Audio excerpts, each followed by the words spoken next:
We did a Jesus festival. This is a great story. We did a Jesus festival, and we had a lot of words of knowledge. We called all these adults were there, so it was last day. So they're all lined up across the stage. And I said, okay. Went up to the first guy. I said, what's your problem? He goes, I have an ulcer. Bam! Hit him in the stomach, right? Scared him. I mean, he was really scared. I said, you in pain? Nope. I said, go get a bucket of fried chicken, come back. Because he couldn't, I asked him, what can't you eat? He said, fried chicken. I said, go get a bucket, eat it, come back. Which he did, and he was fine. Okay, so next one was an old woman, okay?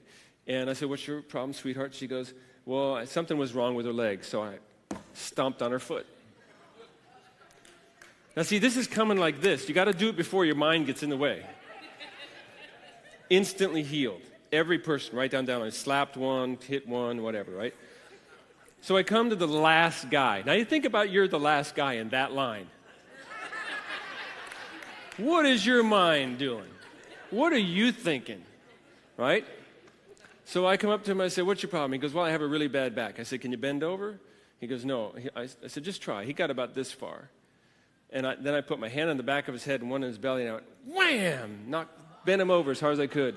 He stood up and went, yeah. He instantly healed, bending over, doing back bends. He came back the next year to that same festival. He gets up and he gives this testimony. He said, I spent the last year going to full gospel businessmen's meetings, giving that testimony. Over 1,000 people came to the Lord.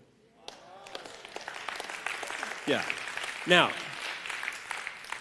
again, remember, I know it's not about me.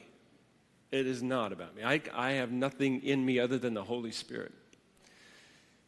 And you say, well, yeah, but you're doing this ministry stuff, and that, of course it works for you. You need to really get rid of that thinking. That doesn't say that anywhere in the Bible, right? It doesn't. It says, these signs follow them that believe. It's about believing. And you know how easy believing is? If you believe it, you'll do it. If you don't do it, you don't believe it yet. I mean, it's that simple. That's all faith is. Faith is just believing it so much you act like it. It's very simple.